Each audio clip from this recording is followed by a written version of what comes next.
Ok. Vamos al Evangelio de Juan. Estamos en el capítulo 19. Hoy vamos a terminar el capítulo 19 y nos vamos a ir hasta hasta el 20, versículo 10. Ok. Todo eso abarca nuestra enseñanza del día de hoy. Y deme un segundo nada más.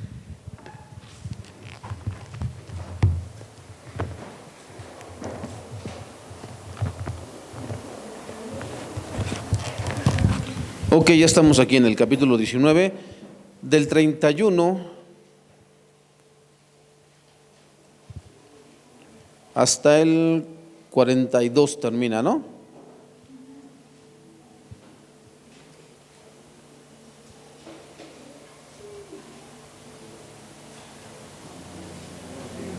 Ok, vamos a comenzar a leer esta versión. Dice así: era el día de preparación y los líderes judíos no querían que los cuerpos permanecieran allí colgados el día siguiente, que era el día de descanso y uno muy especial, porque era la semana de la Pascua.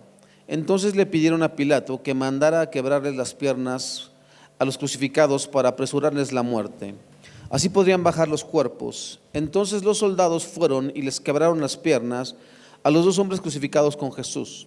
Cuando llegaron a Jesús vieron que ya estaba muerto, así que no le quebraron las piernas. Sin embargo, uno de los soldados le atravesó el costado con una lanza y de inmediato salió sangre y agua. La información anterior proviene de un testigo ocular que presenta un relato fiel. Él dice la verdad para que ustedes también continúen creyendo.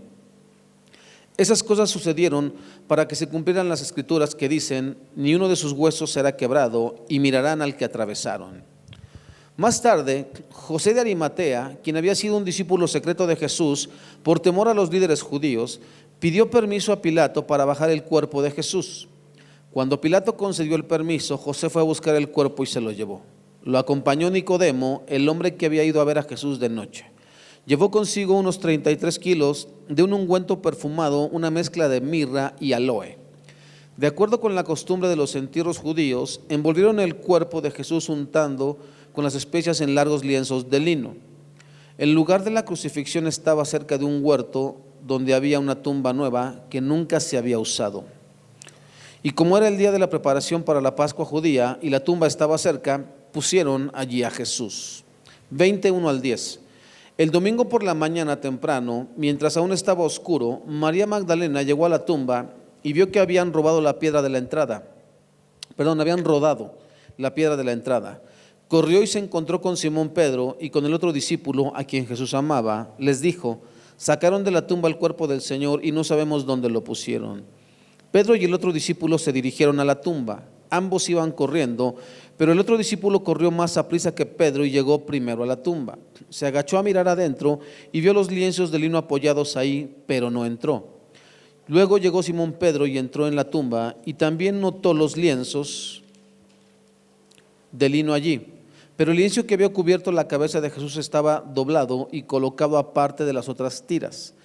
Entonces el discípulo que había llegado primero a la tumba también entró y vio y creyó, porque hasta ese momento aún no había entendido las escrituras que decían que Jesús tenía que resucitar de los muertos. Después cada uno se fue a su casa. Ok, alguien que me pueda pasar una plumita negra, por favor. No, bueno, aquí, gracias. Entonces llegamos hasta el...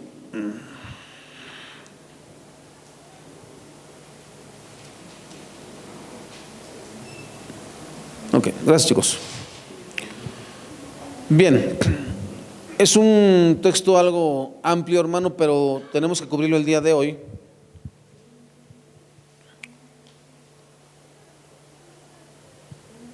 Una certeza indiscutible, hermano, de la vida es que un día terminará. ¿Ok? ¿Qué dice Job 14, 1 y 2? Yo se los leo, los primeros textos se los voy a leer yo, después me van a estar ayudando a encontrarlos. Job 14, 1 y 2 dice: qué frágil es el ser humano, qué breve es la vida, tan llena de dificultades. Brotamos como una flor y después nos marchitamos, desaparecemos como una sombra pasajera. Días pasados, hermano, en las noticias me tocó ver unas imágenes de un hombre que teniendo ahí el oxígeno, hermano, no le sirvió de nada. Llegaron los paramédicos, estuvieron como una hora ahí tratando de reanimarlo. Así de breve es la vida, hermano. Tú el día de hoy estamos aquí de pie, hermano, y todos conocemos esas historias, hermano. A nosotros nos tocó en una iglesia.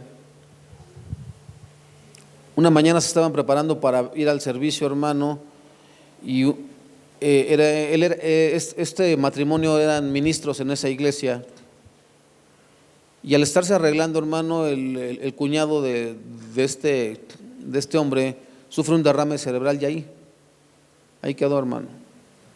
Este hombre se molestó tanto con Dios que se apartó de los caminos del Señor, porque él consideraba que era injusto lo que Dios había permitido en la vida de su cuñado. Y bueno, el asunto no terminó bien, pero así de breve es la vida, hermano. Yo puedo estarle predicando el día de hoy y la próxima semana ya no estar con usted. Por eso es importante siempre, hermano, estar tomado de la mano del Señor, para que en cualquier momento, cuando de repente vengan a llamarnos a cuenta, estemos a cuenta, hermano. No piense, hermano, de verdad no piense que a usted no le puede pasar. Salmo 89, 48 dice: nadie puede vivir para siempre, todos morirán, nadie puede escapar del poder de la tumba. La muerte lanza su larga sombra sobre cada aspecto de la existencia humana, acaba sus sueños, se burla de sus esperanzas y la llena de miedos. Las personas han buscado desesperadamente, sin tener éxito, durante siglos, evadir la muerte. Uno de los intentos de alta tecnología más recientes para evadir la muerte es la criónica, una tecnología especulativa de apoyo a la vida que busca preservar la vida humana en un estado que será viable y tratable por la medicina futura. ¿Quién sabe qué siglo, hermano? Por ahorita no se puede. Consiste en el uso de frío extremo para preservar el cuerpo, a veces solo la cabeza y el cerebro. Imagínense cómo hay que estar de desesperado, de loco, y lo habilidoso que hay que ser, hermano, para convencer a alguien. Oye, invierte con nosotros, pero no creas que cuesta cualquier cosa, invierte con nosotros. Si te mueres, te criogenizamos, aquí te ponemos. ¿Alguna vez alguien vio una película muy fumada de Sylvester Stallone, hermano, donde él es un policía y Wesley Snipes es un ladrón? No me acuerdo cómo se llama la película. Y los criogenizan a los dos, el demoledor sí, y ahí los dejan congelados muchos años y los despiertan por ahí del 2000, por estos tiempos más o menos, hermano. En aquel tiempo fueron los 80s, creo, los 90s, y ya para esos tiempos los despiertan. Hermano, eso solamente pasa en un cerebro loco y en Hollywood, obviamente. Pero hay gente que ha pagado, hermano, y hay cola.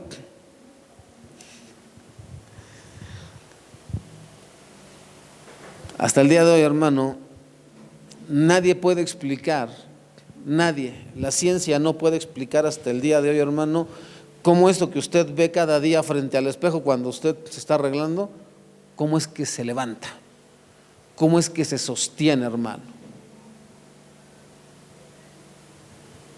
Usted trate de sostener a una persona muerta, trate de dejarla de pie.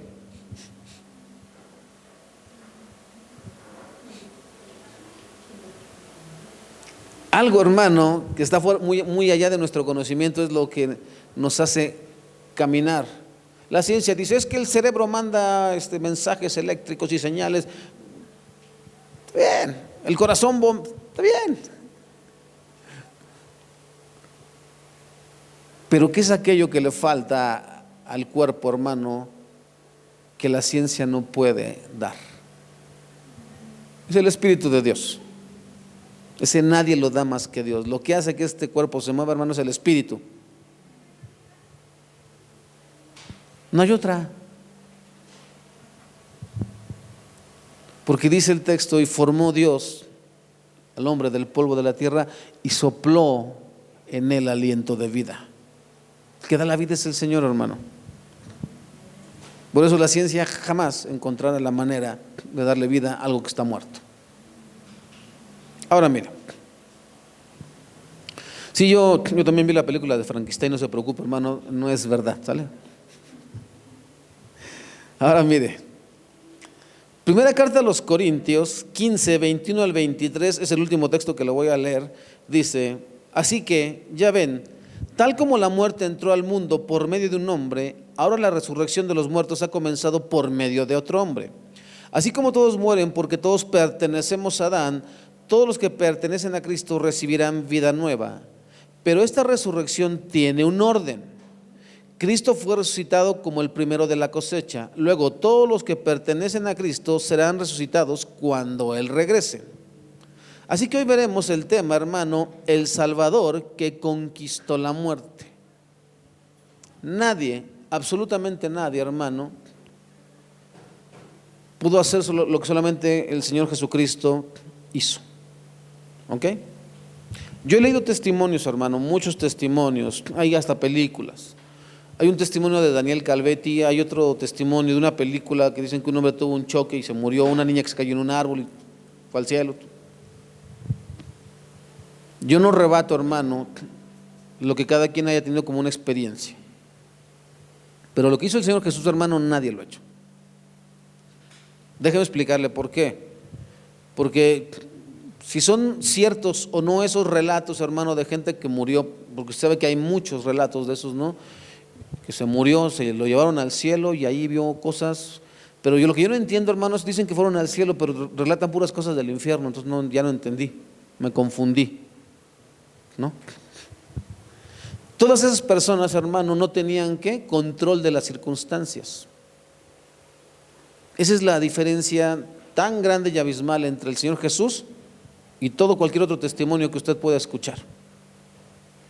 El Señor Jesús tenía control supremo de todas las circunstancias. Por eso, hermano, el tema del día de hoy, aunque el tema general sigue siendo eres salvo, el tema del día de hoy es el Salvador que conquistó la muerte. Conquistar la muerte, hermano, es algo sublime, hermano. Es algo que nadie puede hacer salvo el Señor Jesucristo. Así que nada revela más claramente la grandeza de su poder que su propia resurrección. A partir de esta narración sencilla, surgen tres manifestaciones del poder de Cristo: sobre la muerte, sobre su sepultura y sobre su resurrección. Así que el primer inciso, vamos a dividir en tres incisos nuestra enseñanza. El primer inciso o el inciso A: el poder de Cristo sobre la muerte se manifestó en su muerte.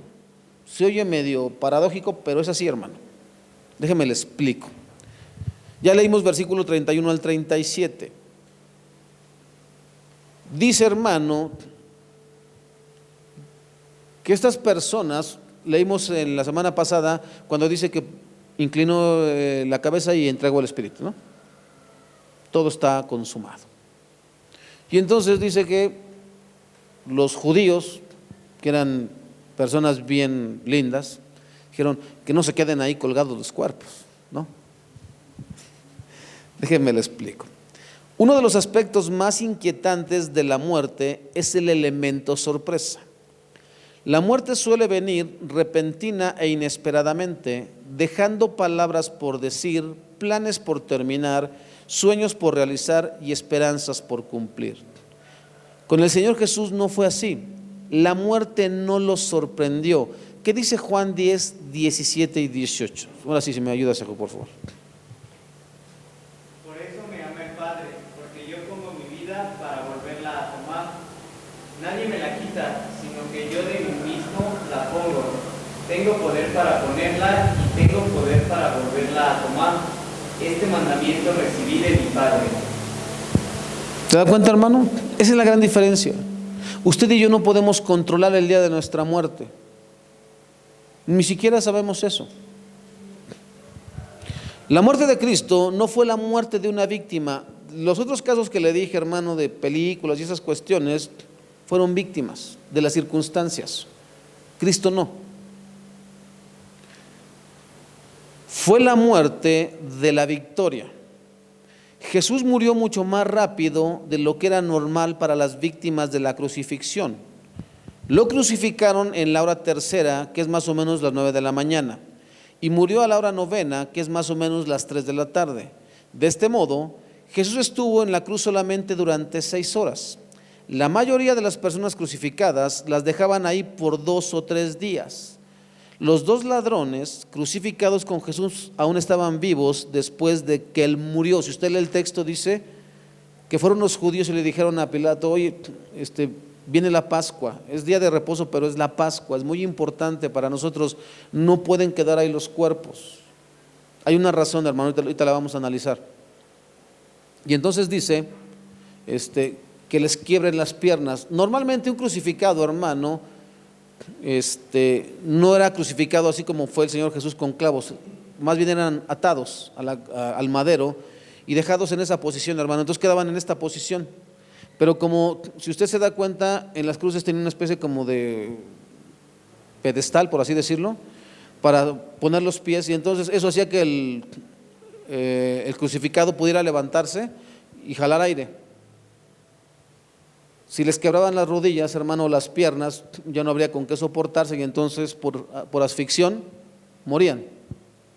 Pero si no, hermano, eran 2 o 3 días hasta que se morían de inanición, o empezaban a venir las aves o los animales de carroña. O sea, esa era la muerte por crucifixión, hermano.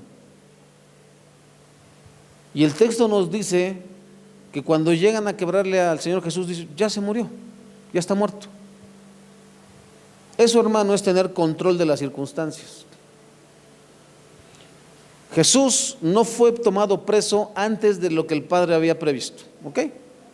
A Jesús no le pasó nada que no hubiera estado ya que estado bajo el control de Dios, en este caso del mismo Jesús. Ahora mire, por eso cuando José de Arimatea pidió a Pilato el cuerpo de Jesús, el gobernador se sorprendió de que ya hubiese muerto, y haciendo ir al centurión le preguntó si ya estaba muerto. El Señor murió pronto porque entregó su vida cuando quiso hacerlo. Yo tengo potestad sobre mi vida, dijo Jesús. Yo puedo poner mi vida y también puedo volverla a tomar. Nadie me la quita, yo de mí mismo la doy. Por eso, hermano, son de las cosas que nosotros debemos entender a la luz de la palabra para que nadie refute nuestra fe. Esto que te estoy explicando, hermano, tiene mucho más profundidad que ver la película de La Pasión de Cristo. Que ir a Iztapalapa, hermano, a ver la representación de la Pasión de Cristo. Porque esto que nos está diciendo el texto, nos está diciendo: hey, ustedes han creído en el único que tuvo control de la situación. El Dios de ustedes no es un Dios cualquiera. No es un Dios de barro, ni de yeso, ni de metal, que no escucha, ni habla, ni puede ver. Este Jesús en el que ustedes han creído es alguien que está vivo y que lo sustenta con el poder de su palabra. Ahora mira, los judíos, en un acto de hipocresía repugnante, hermano, era el día de preparación y los líderes judíos no querían que los cuerpos permanecieran allí colgados el día siguiente, que era el día de descanso y uno muy especial porque era la semana de la Pascua. Recuerda que Jesús murió en viernes. El día de reposo, de acuerdo a los judíos, ¿era qué? El sábado. Ahora, ¿por qué razón, hermano, estos hombres eran tan piadosos que no querían que los cuerpos se quedaran ahí? Vamos a Deuteronomio 21, 22, 23, hermano. Te lo voy a leer. Dice ahí, sí: si alguien cometió un delito digno de muerte y por eso lo ejecutan y luego lo cuelgan en un madero, el cuerpo no debe quedar allí colgado toda la noche. Habrá que enterrarlo ese mismo día, porque todo el que es colgado es maldito a los ojos de Dios. De esa manera evitarás que se contamine la tierra que el Señor tu Dios te da como preciada posesión. ¿Se da cuenta de la hipocresía, hermano? A ellos, hermano, no les preocupaba lo que habían hecho. se preocupaban por tonterías, porque qué más atrocidad que matar al Hijo de Dios. Pero ellos estaban preocupados, es que si se quedan los cuerpos ahí, la tierra va a ser maldita. Ya era maldita la tierra, hermano. Eso es lo que causa la religiosidad, hermano, el legalismo. La simple religión no nos hace ver muchas cosas, hermano. Te explico. Muchos pastores nos ofendemos por la forma en que algunas personas llegan a vestir, por la forma en que algunas personas llegan a expresarse. Es más, nos ofendemos si se hace ruido en la casa del Señor. Pero no nos ofendemos, hermano, de nuestras propias vidas. Es lo que pasa con muchos pastores. Nuestras familias son a veces disfuncionales, hermano. Te sorprenderías de cuántas familias de pastores, hermano, no son lo que se aparenta.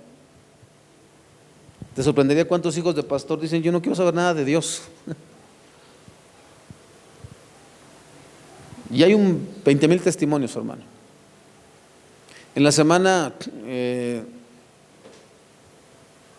no sé por qué, estábamos viendo una película mexicana, hermano, y de los años de la Revolución más o menos.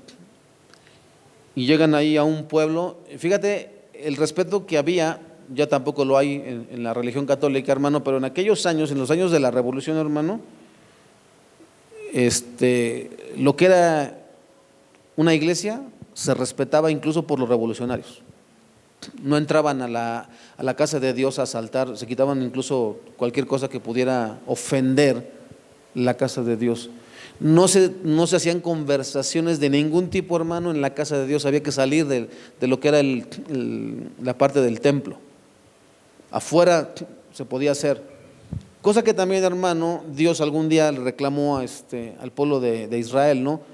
Por la ceguera espiritual. Dice: ¿qué es más importante, el templo o el patio que está? Entonces, si la presencia de Dios está en ese lugar, tanto el templo como todo el terreno, está la presencia de Dios. Y nosotros pensamos: bueno, si me comporto bien en la iglesia, no importa cómo me comporte en mi casa. No, también en tu casa está Dios. Bueno, en el trabajo Dios no me... Claro, también ahí en el trabajo también está Dios. ¿Has oído el texto bíblico que dice: de Jehová es la tierra y su plenitud? Todo el mundo, hermano, le pertenece, todo el universo le pertenece ¿a quién? A Dios. Por lo tanto, hermano, siempre que tú y yo nos portamos de una manera indigna, estamos ofendiendo la presencia de Dios. Sencillo como eso, hermano. Pero esos hombres estaban preocupados por eso, hermano, porque no se maldijera la tierra. Ahora fíjate bien, hermano, Éxodo 12, 46, y alguien más que busque Salmo 34, 20. Éxodo 12, 46, y alguien más busque Salmo 34, 20.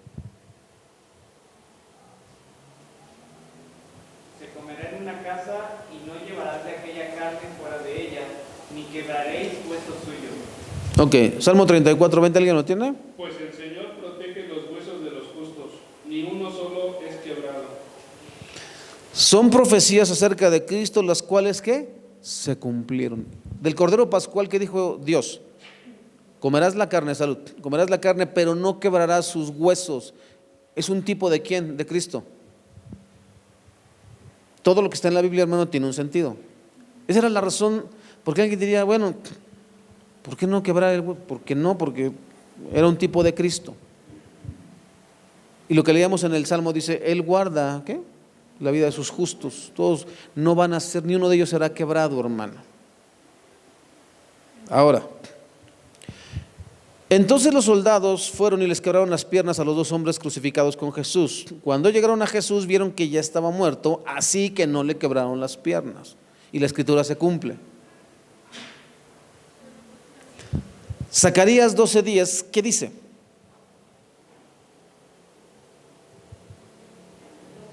Sí. Y derramaré sobre la casa de David y sobre los moradores de Jerusalén espíritu de gracia y de oración, y mirarán a mí, a quien traspasaron, y llorarán como se llora por hijo unigénito, afligiéndose por él como quien se aflige por el primogénito. Es otra profecía cumplida. Sin embargo, uno de los soldados le atravesó el costado con una lanza y de inmediato salió sangre y agua.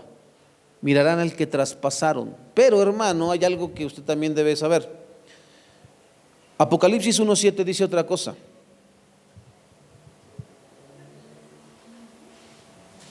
He aquí que viene con las nubes y todo ojo le verá, y los que le traspasaron y todos los linajes de la tierra harán lamentación por él.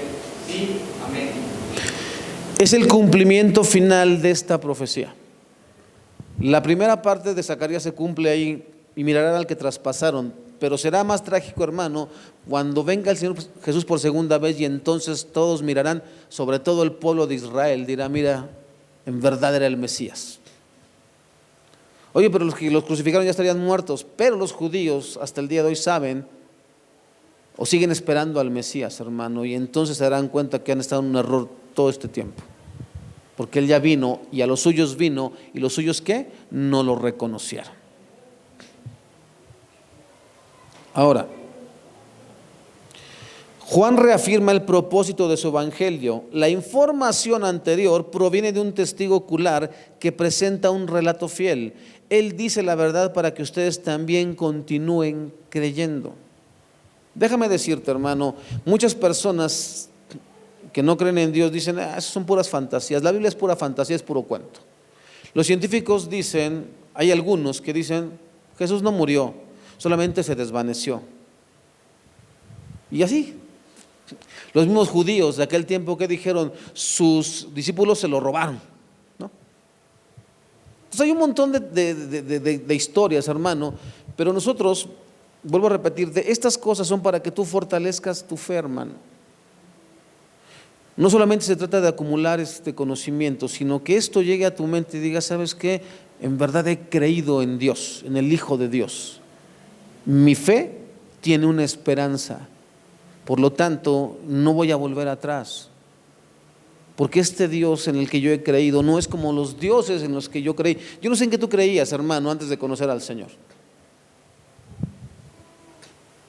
pero yo fui a muchas imágenes, hermano.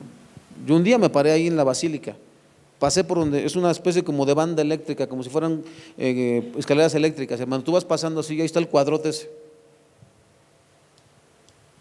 Alguna vez entré a una iglesia católica de verdad, queriendo encontrar, hermano, ahí algo en qué creer.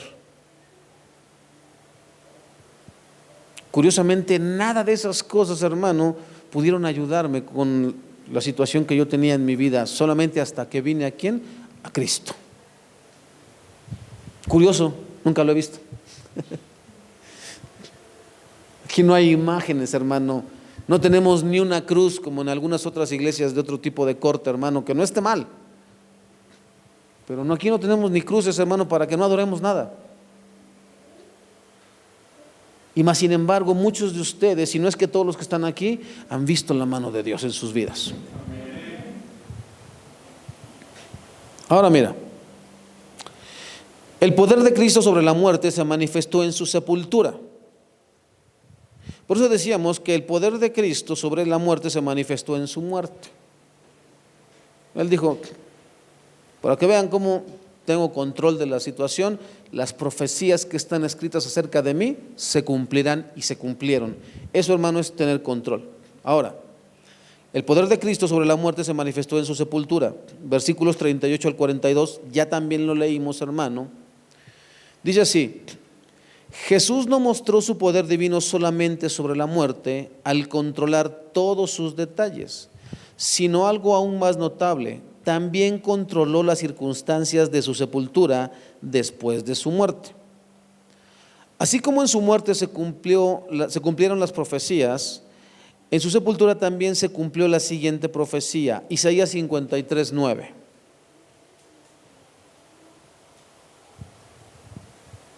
Y se dispuso con los impíos su sepultura, mas con los ricos fue en su muerte, aunque nunca hizo maldad, ni hubo engaño en su boca.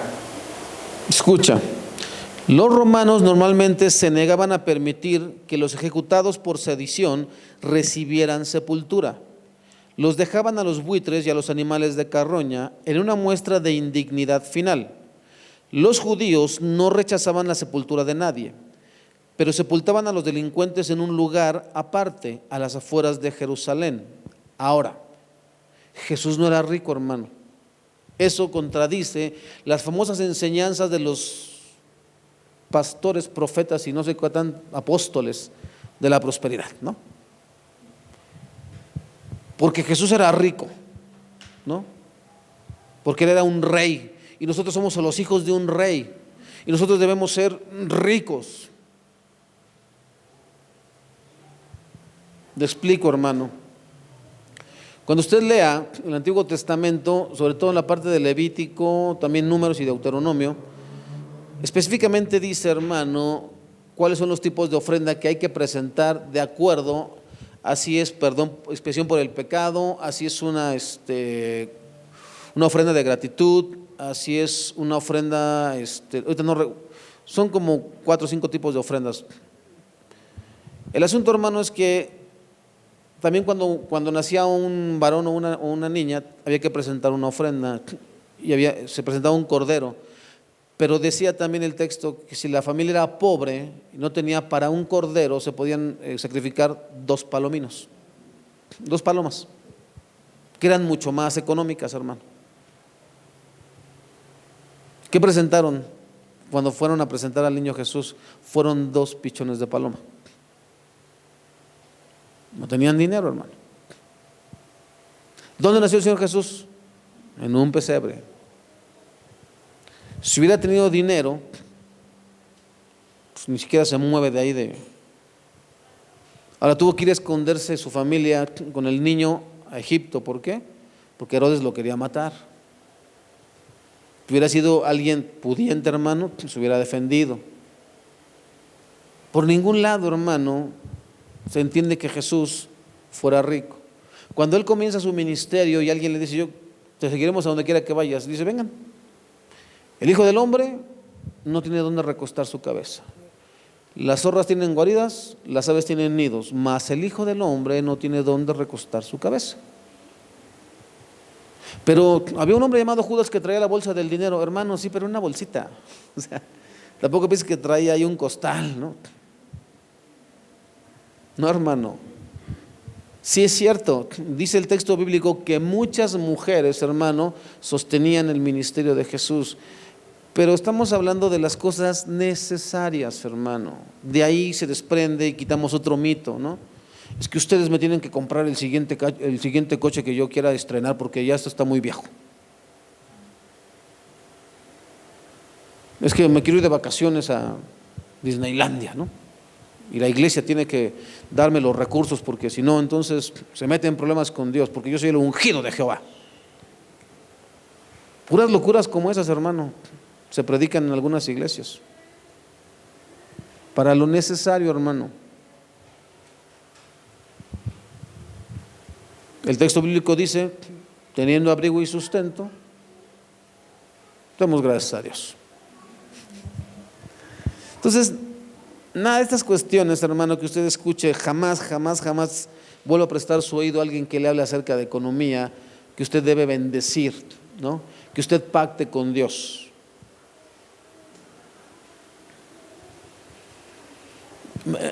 Me resulta curioso, hermano, esos famosos profetas de la prosperidad y apóstoles y pastores de la prosperidad, para lo que les conviene aplican el Antiguo Testamento y para lo que no, ya no. Está raro. O se aplica todo o no se aplica nada, hermano, ¿no? Ahora mira, Jesús no era rico. A los apóstoles no se les podía considerar como ricos. Tenían un negocio de pesca muy próspero. Te diré. No, hermano, tampoco eran pudientes. Los pudientes, ¿dónde estaban? En el Sanedrín, hermano. Eran los líderes judíos los que eran los pudientes, los romanos. Los recaudadores de impuestos eran pudientes porque ellos robaban bien, hermano. Pero todo lo que era la prole, no digo que fueran unos miserables, no, pues tenían sus barcas de pesca, hermano. Pero, no sé, déjenme, se lo pongo de esta manera. El negocio de la pesca, hermano, es, como todos los negocios, es de altibajos. No siempre andas vendiendo pescados, ¿eh? No siempre hay, mira, te voy a poner un ejemplo bien práctico. Las rutas de transporte, hermano, las rutas de combis o microbuses, muchos de ellos son propietarios de sus unidades y las dan a trabajar. Ninguno de esos propietarios, hermano, se imaginó nunca lo que iba a estar pasando el día de hoy. Salud, hermano. Imagínate cómo les ha de haber caído cuando de repente línea 1, 2 y 3 del metro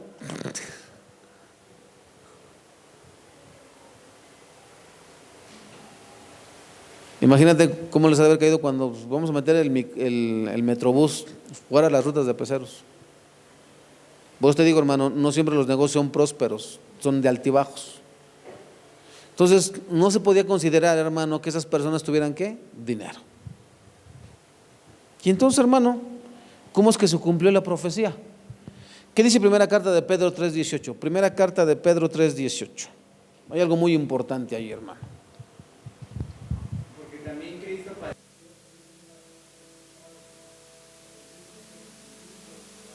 a Dios, siendo a la verdad muerto en la carne, pero vivificado en espíritu. Porque también Cristo padeció una sola vez y por los pecados, el justo por los injustos, para llevarnos a Dios. Siendo a la verdad muerto en la carne, pero vivificado en espíritu. Eso, hermano, es algo que no se puede comprender así nada más a simple vista.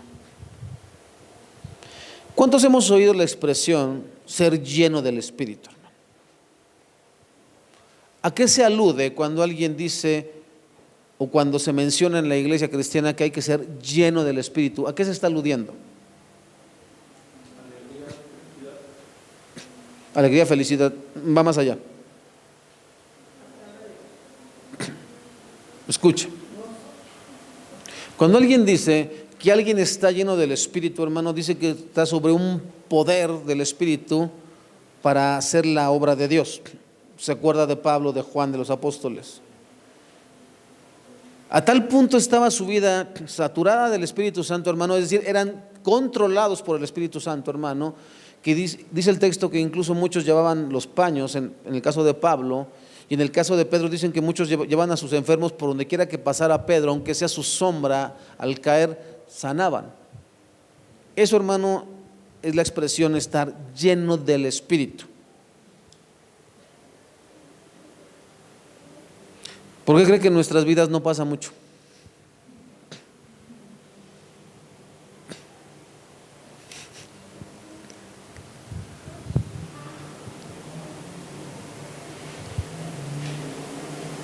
Ser lleno del Espíritu, hermano, es como cuando el Señor Jesús llega y están los discípulos ahí luchando para que no se hunda la barca.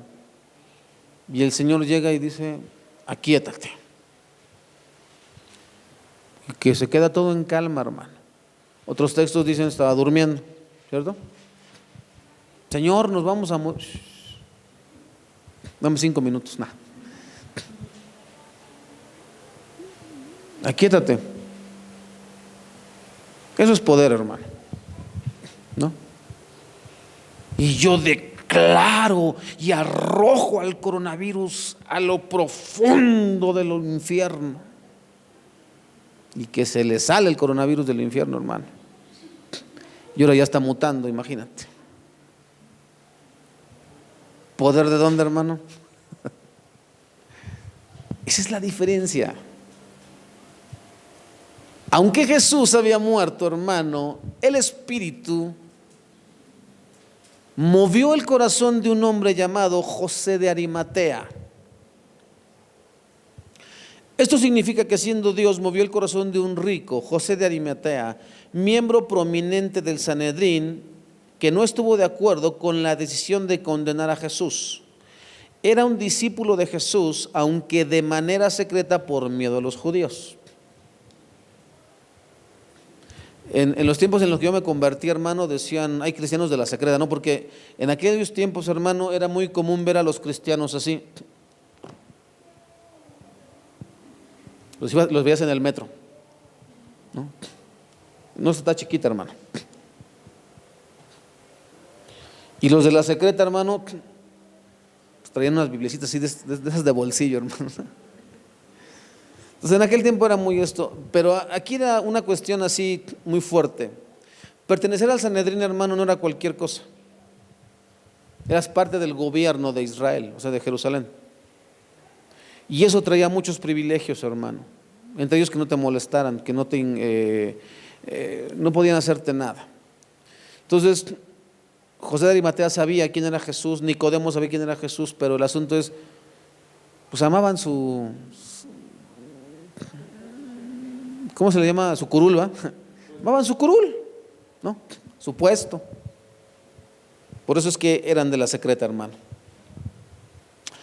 El apóstol Juan no suele elogiar a los discípulos secretos, pero aquí destaca la valentía de José para pedir el cuerpo del maestro. Escucha bien, hermano. José había exhibido el miedo cobarde y pecaminoso de perder su prestigio. Por eso no se declaró abiertamente ¿qué? Discípulo del Señor. José había exhibido el miedo cobarde y pecaminoso de perder su prestigio, poder y posición mientras el Señor estaba vivo. Pero ahora se exponía a un peligro mayor al acercarse a Pilato, quien en ese momento debía estar hastiado de los líderes judíos. Ya le habían hecho la vida de cuadritos a Pilato. Y ahora venía otro y le dice, oye, quisiera pedirte el cuerpo del que tú colgaste. Ahora se exponía a un peligro mayor al acercarse a Pilato y haber pedido el cuerpo de un hombre ejecutado por ser un rival del emperador. No estaba pidiendo cualquier cuerpo, hermano. Estaba diciendo, acuérdate que él se lo crucificaron, ¿por qué? Según los judíos, porque se proclamaba a sí mismo, ¿qué? Rey, Dios. Se necesitaba tener en ese momento valor, hermano. Eso fue lo que hizo el Espíritu de Cristo en un hombre llamado José de Arimatea, que cuando el maestro estaba vivo no se entregó abiertamente a él, pero ahora que estaba muerto él decía, no se quedará ahí. ¿Te das cuenta, hermano, lo que es tener poder y control sobre las cosas? ¿Cuántas veces, hermano, hemos estado metidos en situaciones difíciles porque nosotros mismos nos metimos en esas situaciones? Y así como de la nada, las cosas se resuelven.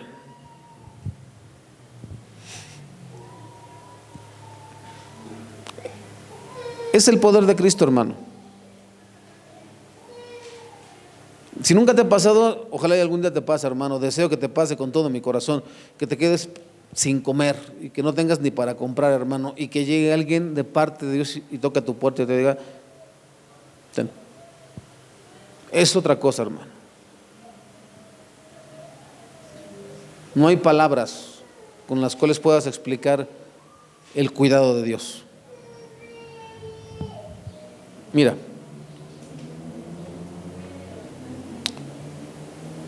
sin embargo, más allá de la tumba, el Señor movió el corazón de José para agilizar el asunto. Cuando Pilato concedió el permiso, José fue a buscar el cuerpo y se lo llevó. El texto nos dice lo siguiente: lo acompañó Nicodemo, el hombre que había ido a ver a Jesús de noche. Llevó consigo unos 33 kilos de ungüento perfumado, una mezcla de mirra y aloe. Reina Valera, ¿qué traduce, hijo? También Nicodemo, el que antes había visitado a Jesús de noche, vino trayendo un compuesto de mirra y de aloe, como 100 libras. Una cantidad, hermano, bastante considerable. Ahora déjeme explicarle. Es interesante hacer notar que Nicodemo también era miembro respetable del Sanedrín.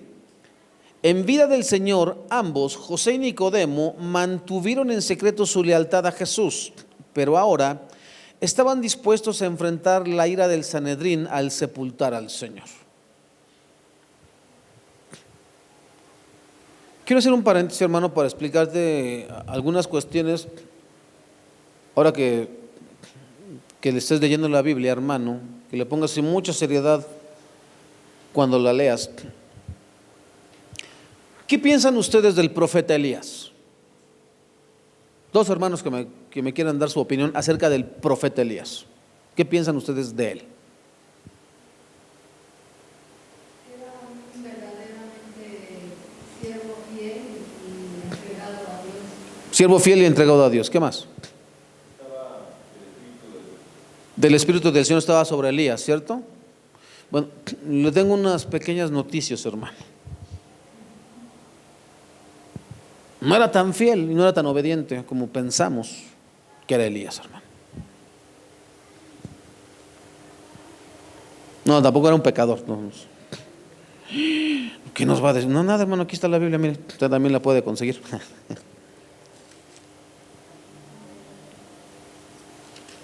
Pero mire algo, hermano.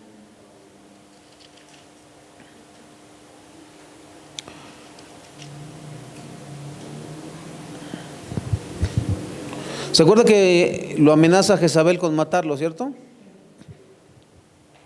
Le voy a leer este texto solamente, hermano, para que vea la diferencia. A veces nos ciega, hermano, la fama de una persona o lo que hemos leído aparentemente de una persona. Porque si uno lee el texto y dice, José de Arimatea y Nicodemo, ambos un par de cobardes, ¿no? Porque no reconocieron abiertamente, llamaban ellos.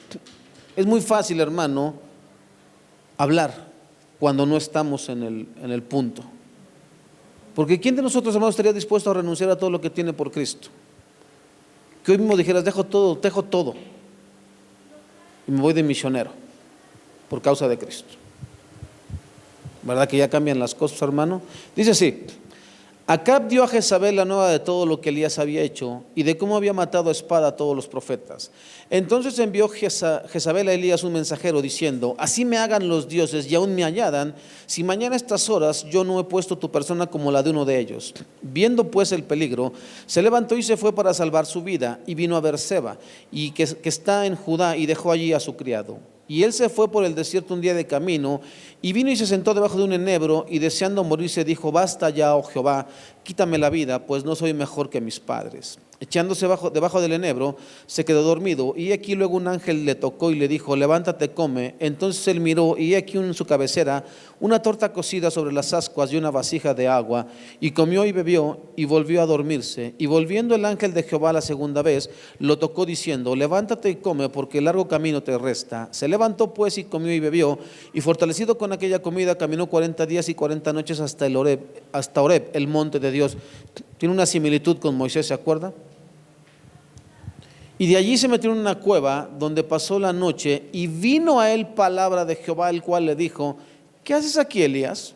Él respondió: he sentido un vivo celo por Jehová, Dios de los ejércitos, porque los hijos de Israel han dejado tu pacto, han derribado tus altares y han matado a espada a tus profetas, y yo solo he quedado, y me buscan para quitarme la vida. Él le dijo: sal fuera y ponte en el monte delante de Jehová.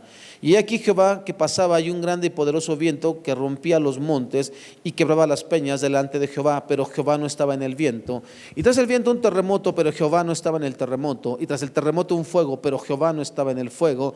Y tras el fuego un silbo apacible y delicado. Y cuando lo oyó Elías, cubrió su rostro con su mano y salió y se puso a la puerta de la cueva. Escucha. Primero le dice Dios: ¿qué haces aquí?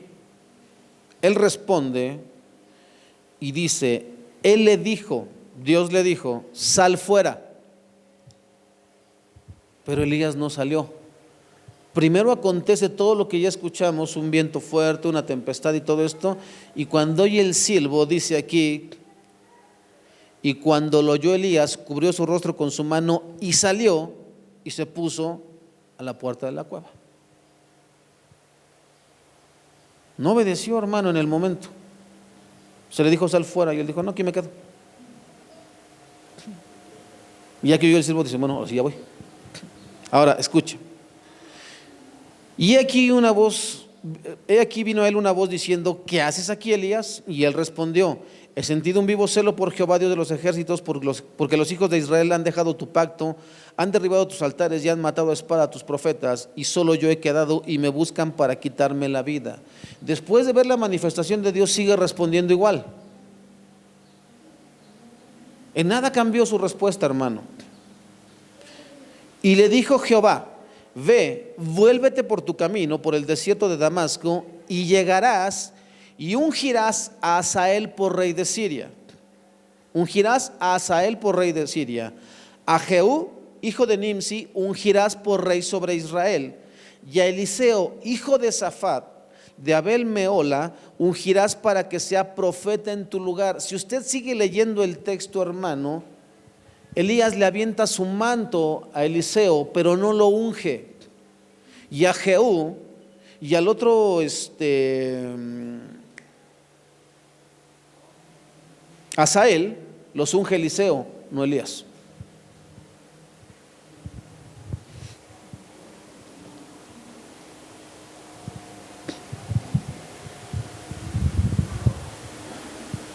Volvemos a lo mismo, hermano, no nos salimos del tema. Uno puede pensar 20,000 cosas de estas dos personas, José de Arimatea y Nicodemo. Tú puedes pensar, hermano, 20,000 cosas del hermano que está a tu lado, atrás de ti, delante de ti. Y normalmente la iglesia piensa: los pastores están apartados para Dios. Pues estaremos muy apartados, hermano, pero no siempre somos obedientes.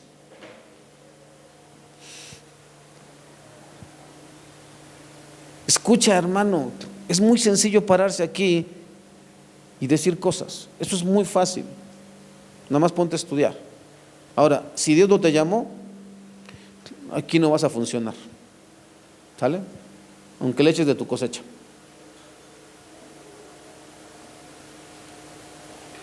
¿Está bien fallarle a Dios? Todos le fallamos a Dios, hermano. ¿Qué es lo que trato de decirte? Que el Señor Jesús, a través de su Espíritu, hermano, provoca en nosotros ¿qué? El querer como el hacer por su buena voluntad. Que no depende tanto de nosotros. Sí es importante, hermano, que tengamos un corazón dispuesto, es muy importante.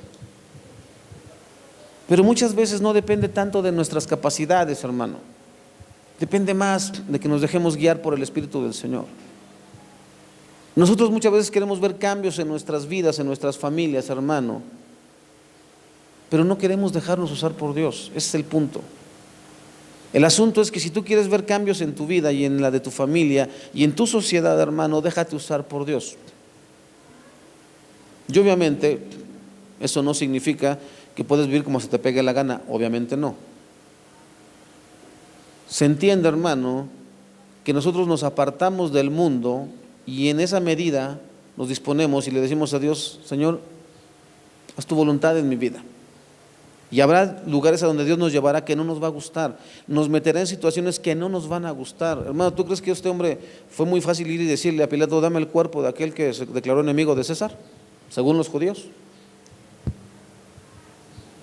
Ahora,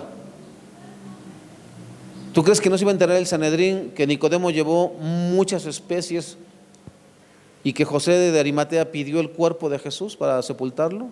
Claro que sí, hermano, y para eso también se requiere valentía, para enfrentarte con aquellos que en un principio no tuviste valor de enfrentarte.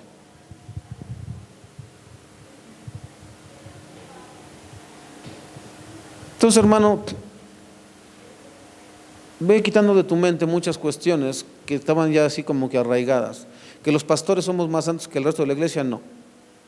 Que solamente los ungidos son los que andan llenos del Espíritu, hermano. En estos tiempos, ¿quién está lleno del Espíritu? Y esas mentiras que te hacen creer, hermano, en la televisión y en esos iglesias de poder que la gente se cae, eso, hermano, no es poder de Dios. ¿Sale? El mayor poder que se puede encontrar, hermano, es cuando tú le dices a Dios: en verdad, Señor, no sé, no puedo.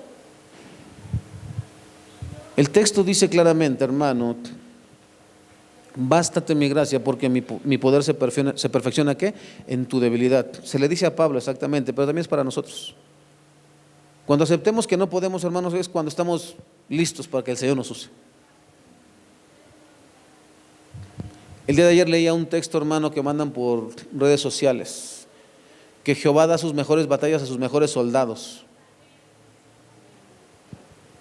¿Quién será el mejor soldado, hermano? ¿Si has leído el texto que dice que de lo vil y lo menospreciado? No hay mejores soldados, hermano, solamente hay soldados. Y ya.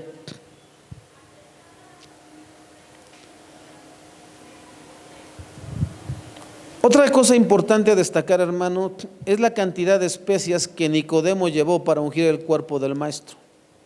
Esa cantidad de especias se habría usado para ungir el cuerpo de un rey o de una persona rica prominente. No fue cualquier cantidad, hermano. Un tercer detalle a considerar es que ni José, ni Nicodemo, ni las mujeres. ¿Dónde está eso, hermano? Vamos a ver Lucas 23:55 y luego 24:1. Lucas 23:55 y luego 24:1. Y las mujeres que habían venido con él desde Galilea siguieron también y vieron el sepulcro y cómo fue puesto su cuerpo. 24:1.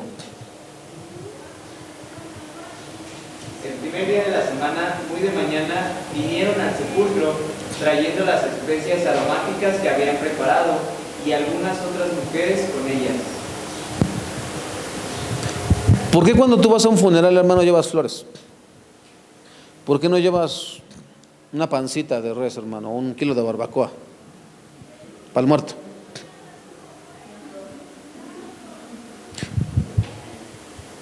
¿Por qué dice que ellos pidieron el cuerpo? ¿Por qué dice que llevaron especies y aromas? Porque no estaban esperando que Él resucitara. Hay una gran diferencia, hermano, entre conocer, leer la Biblia, estudiar la Biblia y creer lo que ello dice. Hay una gran diferencia. Yo puedo ser un experto, hermano, en desglosar la Biblia y no necesariamente significa que yo creo lo que dice aquí. Porque eso se conoce, hermano, por nuestra conducta y actitudes. Tú puedes decir, hermano, que Dios es el todo de tu vida, hermano, pero la forma en que tú te conduces o el lugar o la prioridad que tú le das a las cosas de Dios dicen mucho, hermano, de lo que hay dentro de tu corazón. Los pastores, hermano, muchas veces decimos que Dios es todo para nosotros. Ciérrale la llave de la economía de cualquier pastor, hermano, y te voy a decir que es lo más importante. Porque la gran mayoría de pastores perdemos, hermano, la calma cuando vemos que la economía no fluye. Si no, ¿por qué se habla tanto de dinero en las iglesias, hermano? Pregunta. ¿Por qué en la mayoría, hermano, de las iglesias siempre se tiene que tocar la cuestión correspondiente a esto? ¿Por qué hay que pactar, hermano? Porque hay que cumplir con las primicias.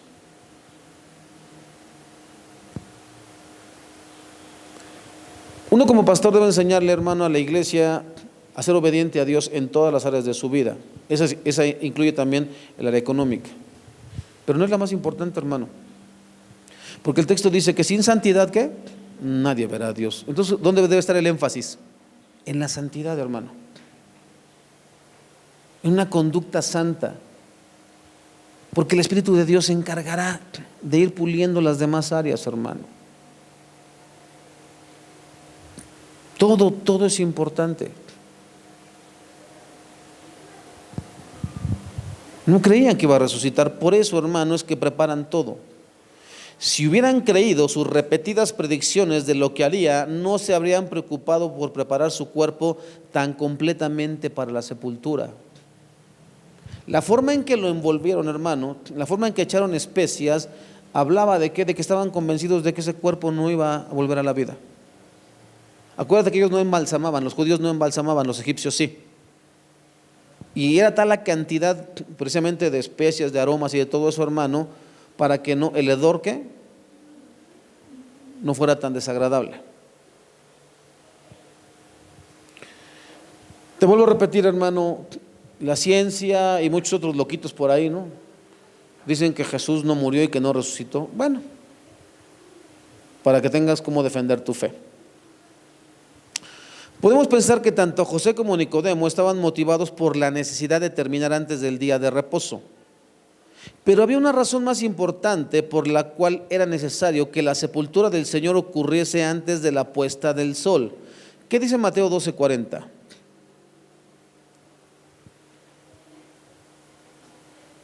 Porque como estuvo Jonás en el vientre del gran pez 3 días y 3 noches, así estará el Hijo del Hombre en el corazón de la tierra, 3 días y 3 noches. Si no sepultan al Señor ese mismo día, no se cumple la profecía, hermano. Por lo tanto, nuevamente ahí vemos el poder del control de ¿quién? De Cristo, aún en su muerte, hermano. La sepultura del Señor debía darse mientras aún era viernes para poder estar 3 días en la tumba. Acuérdate que los judíos de aquel tiempo no contaban el tiempo igual que tú y que yo. Para ti, para mí, hermano, el día empieza pasando las 12 o las 24 horas. El primer minuto es el siguiente día. Para ellos no. Para ellos podía terminar el día a las 6 de la tarde, que era cuando oscurecía, y empezar muy temprano. Por eso, hermano, no hay conflicto en esto. Solamente estuvo una parte del viernes, todo el sábado y solo una parte del domingo en la mañana. Para el texto judío son 3 días, hermano. Para ti, para mí podría parecer, no estuvo los días completos. De ahí tanto prejuicio y tanto raciocinio. Por eso, hermano, es que la ciencia no siempre es buena. Por cierto, esto no te lo voy a cobrar esto, ¿sale?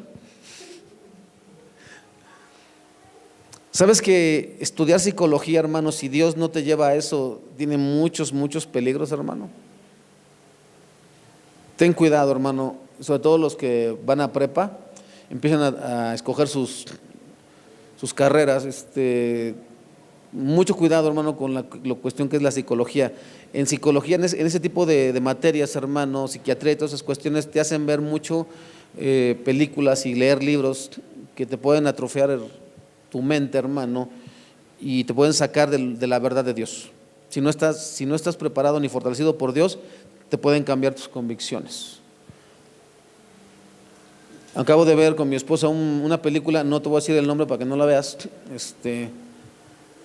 pero está fuerte eso de la psicología, hermano.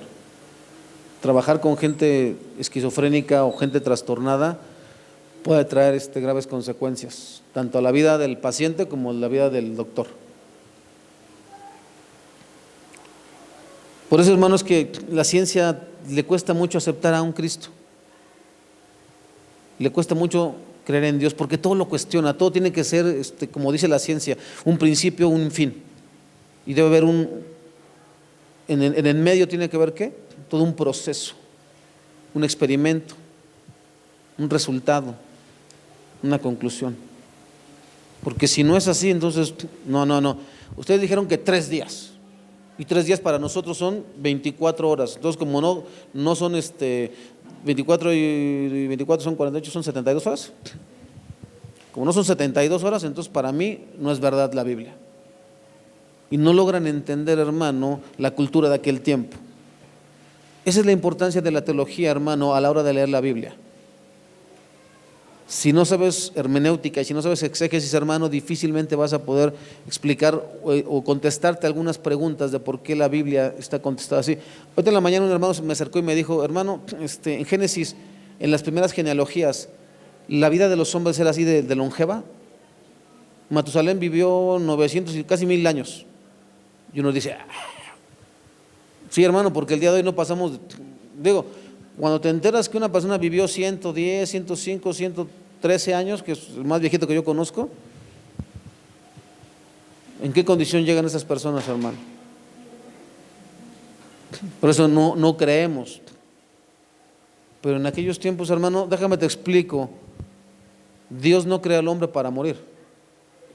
Nunca fue el pensamiento de Dios. El pecado fue lo que degradó la vida del hombre. Pero Adán y Eva no tenían por qué morir.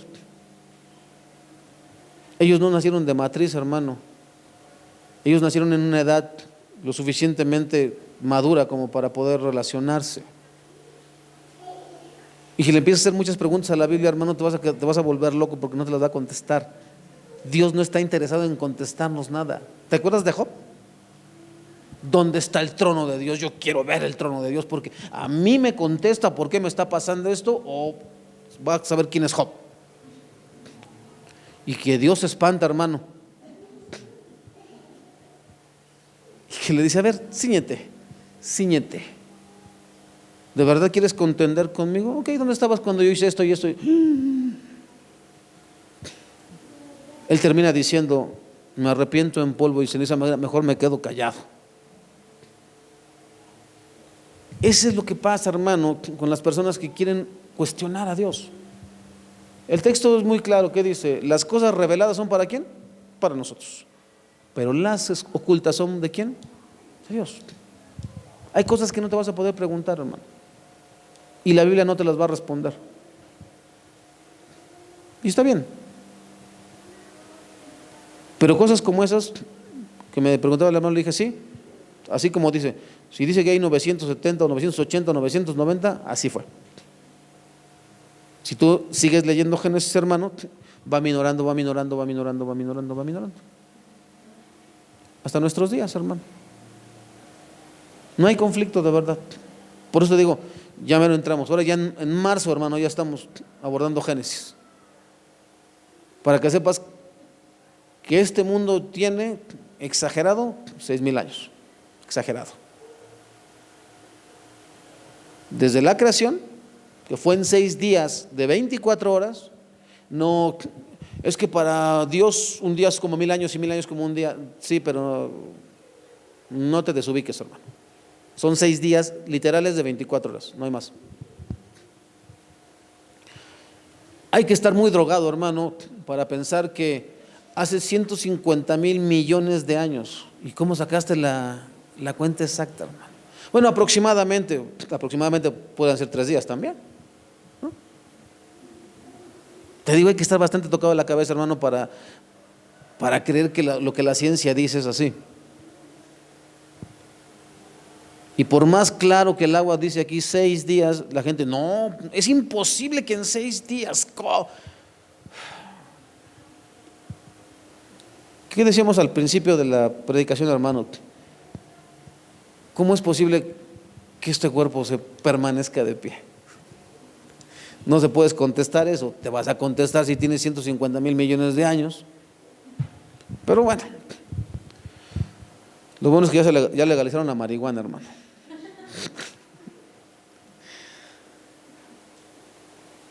En su sepultura como en su muerte, Jesús orquestó todos los detalles para cumplir el propósito de Dios ya revelado. Y por último, hermano, inciso 3 o inciso C, el poder de Cristo sobre la muerte se manifestó en su resurrección. Versículos 1 al 10, ya los leímos. La demostración final del poder de Cristo sobre la muerte y por lo tanto una prueba de su deidad fue su resurrección. También fue el poder de Cristo, el cumplimiento de la profecía del Antiguo Testamento, Salmo 16:10.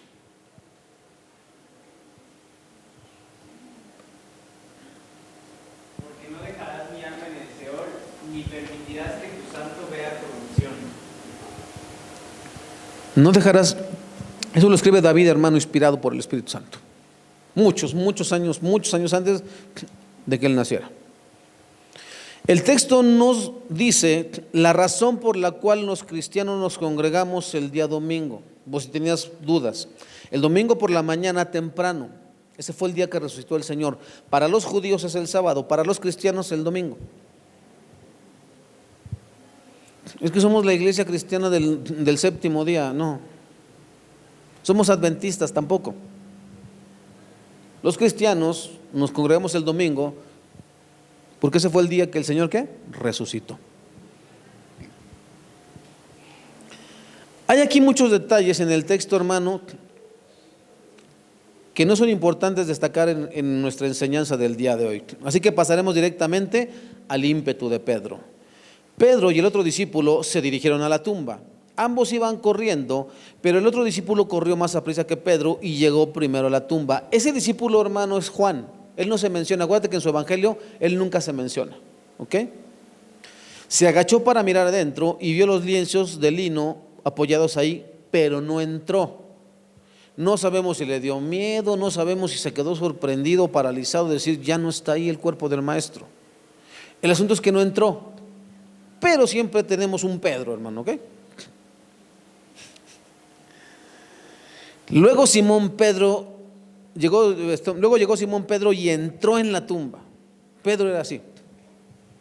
Acuerda que era súper impetuoso, ¿no? ¿Dónde está?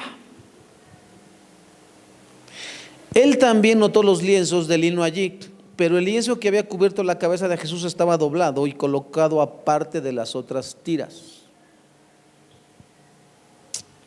Te equivocaste, Eugenio, en irte con los cristianos. Te hubieras quedado aquí en la agrupación, mira.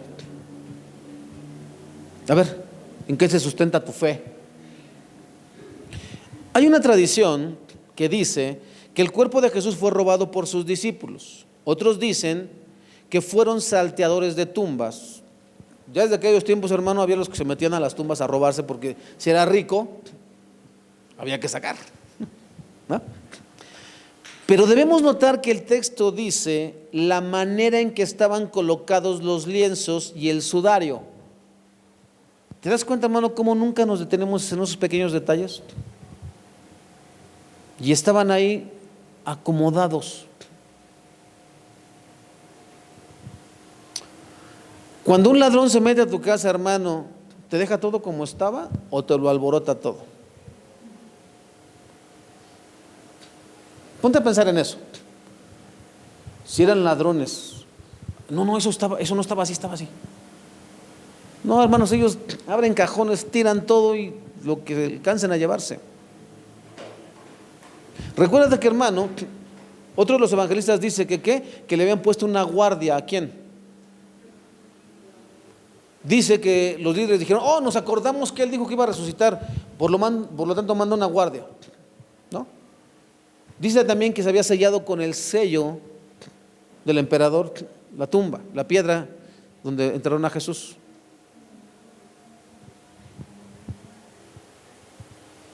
Supongamos, hermano, que fueron ladrones. ¿Tú crees que iban a hacerlo todo tranquilamente? Y si llegaba en ese momento la guardia romana, hermano, y los agarraban ahí, les iba peor. No había tiempo de acomodar los lienzos.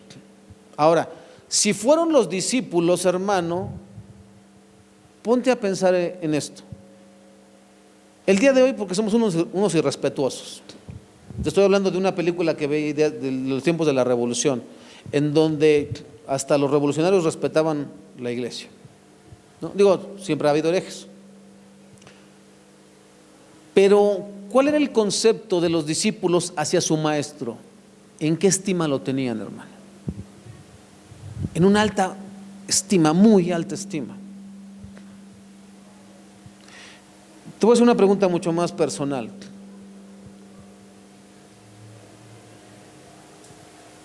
Para nosotros los mexicanos, hermano, los padres son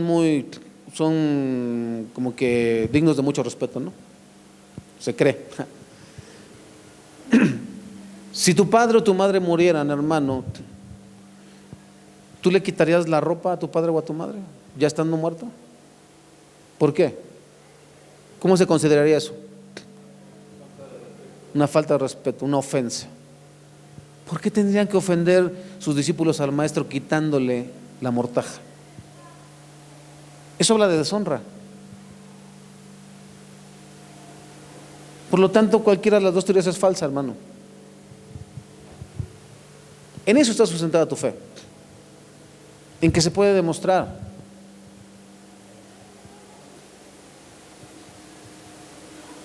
En que Él es Dios, en que Él resucitó. ¿Cuál es la diferencia entre Jesús y Lázaro, hermano? A Lázaro Jesús le dice, ven fuera, y dice, ayúdenle a quitarse las vendas. ¿Has leído el texto, hermano? Lo vamos a ver en las siguientes 2 semanas o 3 semanas. Cuando el Señor ya se aparece a sus discípulos, hay un comentarista, un evangelista que dice que estaban todos reunidos con la puerta cerrada por miedo a los romanos y que Jesús se hizo presente, sin abrir la puerta, sin tocar. ¿Te has puesto a pensar que el cuerpo glorificado del Señor simplemente salió y las vendas cayeron? El orden que había en esa tumba, hermano, ¿de qué habla? De que no fue robado, de que no fue violentado el lugar. En esos son los detalles en que hay que fijarse, hermano. Yo podría en este momento apelar a tus emociones y decir: hermano, el poder de nuestro Cristo es el mismo poder que tú y yo tenemos para quitarnos las vendas del pecado, para quitarnos las vendas del pasado e ir en pos de nuestros sueños, hermano, porque somos vencedores. Eso solamente se llama perorata, hermano. Date cuenta, hermano, cuando alguien cuestione tu fe, tienes cómo defenderla. Tienes bases bíblicas para decir: disculpa, pero el Cristo en el que yo he creído, ese sí resucitó. No se quedó en la tumba. No es Mahoma, que nadie sabe quién fue Mahoma. Ahí está la tumba de Mahoma. Este famoso de los musulmanes, también esa es su tumba. Pero la tumba de Cristo, hermano, se quedó vacía. Todas las demás, ahí se quedaron los huesos, hermano. No volvieron a la vida. Nadie puede atacar tu fe. Si tú le enseñas a tus hijos esto, nadie puede atacar su fe. De la importancia, hermano, de estudiar las Escrituras.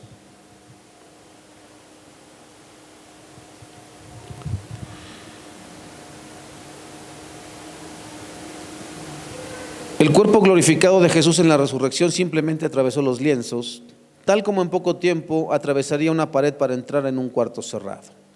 El texto nos dice algo muy importante sobre el apóstol Juan. Entonces, el discípulo que había llegado primero a la tumba también entró y vio y creyó, porque hasta ese momento aún no había entendido las Escrituras que decía que Jesús tenía que resucitar de los muertos. Hermano, si a Juan le costó trabajo creer, hermano, no te desesperes. Es que yo no entiendo nada, pastor, ni yo tampoco.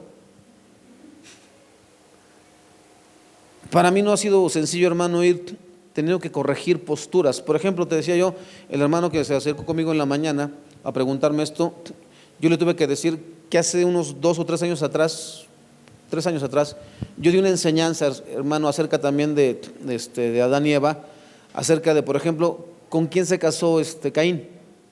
Lo más lógico es que tuvo que haber sido una familiar de él, ¿no?